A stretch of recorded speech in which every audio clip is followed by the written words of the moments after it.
All right, let's talk about Arizona. Let's talk about elections because we have new information on Maricopa County, and it comes to us via the American Thinker and their deputy editor, Andrea Weidberg. She wrote about this yesterday. In Arizona, bombshell new evidence of Maricopa County election wrongdoing. Hey, everybody, Damon Roberts here, and I'm going to link to this article down below so you can read the entire thing for yourself. I want to welcome you back to another video, and I want to remind you this video is brought to you by our friend Mike Lindell and MyPillow, mypillow.com/LFS6B. Use our code LFS6B at checkout for 10 to 60% off all your Valentine's Day shopping over at mypillow.com/LFS6B. All right, that's right. Let's get into this. That was the headline. And you know, Maricopa County is the most populated part of Arizona. When it comes to local government, it's strongly conservative. However, abruptly and surprisingly, in both 2020 and 2022, Maricopa County suddenly started voting Democrat. Now, we know the courts shut down 2020 election challenges, but gubernatorial candidate Kari Lake is currently fighting the good fight for the 2022 election. And yesterday, they released bombshell information about voting machine problems and bizarre signature analysis. Now, if a judge were to accept this data, it shows an election-changing pattern of suppressing Republican votes and overcounting Democrat votes. All right, so let's break down Maricopa County. They have 4,420,568 residents, 4,420,568 residents. And that's according to the 2020 census, making it the fourth most populous county in America with over 60% of Arizona's total population. Historically, it's been a consistently conservative county. Before 2020, the county voted for every Republican presidential candidate going back to Eisenhower's first run. In 2022, the voter registration balance in Maricopa County was 34.5% registered as other independent, which often means conservatives who are at that point disgusted with the Republican Party, 34.3% Republican, 30.4% Democrat, and just 0.9% Libertarian. Moreover, if county elections are anything to go by, it's the Republicans who show up. At least since the year 2000, 4 of the 5 members of the Maricopa County Board of Supervisors have been elected Republicans. In 2020, though, bizarrely, this heavily Republican county, one in which the Republicans regularly showed up to vote, suddenly elected the newly radicalized Joe Biden over Donald Trump. This was a little strange when you consider that the voters generally preferred Republican candidates in the same election. However, judges were hostile to reports of cheating, as well as to any kind of recounts, so claims of election malfeasance in 2020, well, they went nowhere. And that was true pretty much all across the county, as we saw in Pennsylvania and other places. They went nowhere. We never even got to as far as Kari Lake has gotten this year. In 2022, the formerly Republican county once again chose a Democrat over a Republican, throwing its votes behind Katie Hobbs over Kari Lake for governor. Or did it? Kari Lake filed suit alleging that election wrongdoing in Maricopa made the difference between winning and losing the race. What happens in Maricopa matters because Lake allegedly lost all of Arizona by a hair over just 17,000 votes. Significant wrongdoing in Maricopa should invalidate the whole election.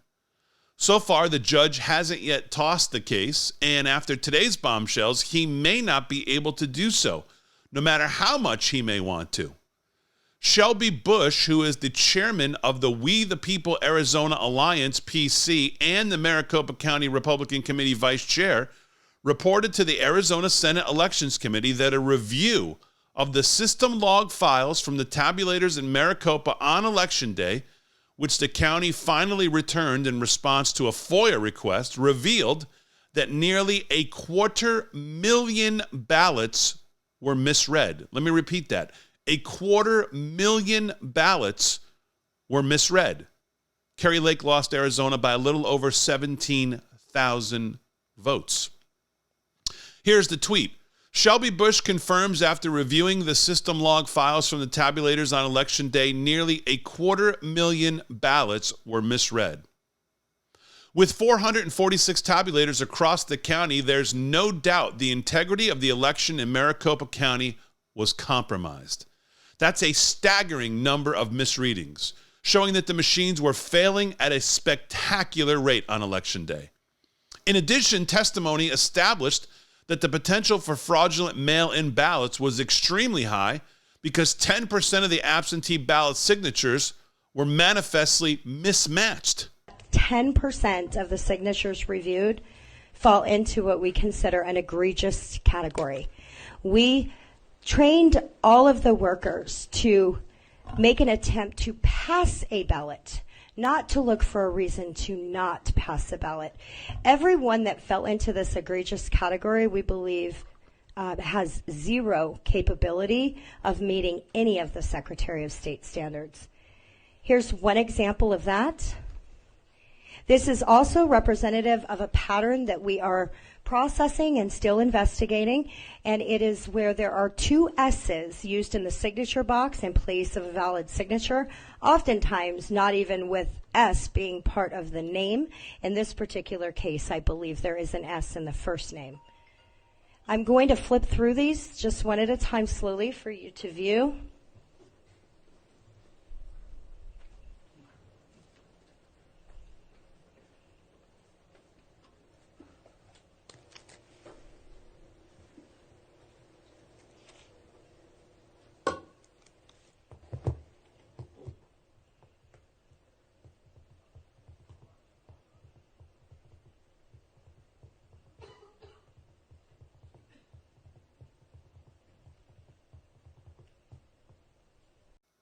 Despite that, the ballots were counted anyway. Here's another tweet. Quote, "What was most concerning to us overall was that 10% of the signatures that were reviewed fall into what we consider the egregious category, meaning these signatures fail multiple points and cannot pass. But they were passed anyway, and they were added to the count." This tweet highlights just some of the signatures that were passed as, quote, matches in order to allow 40,000 ballots to be counted, despite their failing to meet the minimum prerequisites for counting them. Here's the tweet. "Today's Senate testimony confirms nearly 40,000 ballots illegally counted, 10% of the signatures that were reviewed." I think all the quote-unquote election deniers out there really deserve an apology. Put that evidence together as well as prior evidence of wrongdoing in Maricopa, and you see a voting system that canceled out in-person votes, which living, real, registered Republicans, as we know, prefer. Same day, day of, that's where Republicans come out. And overcounted the mail-in ballots, which can come from anybody or nobody, and which are almost entirely Democrat in nature. Folks, if Shakespeare were alive, he wouldn't be writing "Something is rotten" in the state of Denmark. Instead, he'd undoubtedly be writing "Something is rotten" in the state of Arizona, or more broadly, in the county of Maricopa. Now, we'll see whether that rot extends to the state judiciary or not. Kari Lake, however, still holds out hope. Her tweet, "Yesterday, Katie Hobbs filed to get our lawsuit thrown out. Today, records revealed nearly 250,000 ballots were rejected on Election Day in Maricopa County in a race that came down to just 17,000 votes. She's illegitimate and she knows it. More evidence to come." So there you have it, folks. More bombshell evidence out of Maricopa County, and Kari Lake continues to fight the good fight. As we said, these are always uphill battles. But when is enough enough? When is enough for some judge to step out, and I don't even want to say put their neck on the line because they're not even doing that, and just say, no, this is not going to stand. This is not how things are done. This can't just coincidentally happen all on just Election Day. Everything goes down, machines go down, people get sent to other precincts, all of it in combination. Somebody has to say enough is enough. Well, they're doing some great work. Kari Lake's fighting the good fight, like we said, and some other people are doing great work to try to put this all together. Andrea Weiberg over at the American Thinker has continually written about it, as many of the editors and authors over there have written great stuff. I encourage you to go over there every single day. I think it's one of the best sites out there for your information about topics. They talk about it in a way you can clearly understand and read about it. I'll link to it down below. I'll link to this article down below as well so you can read it for yourself. I want to remind you to visit our sponsor, Mike Lindell, and MyPillow, mypillow.com/LFS6B for all your Valentine's Day shopping. And I'll see you in the next one.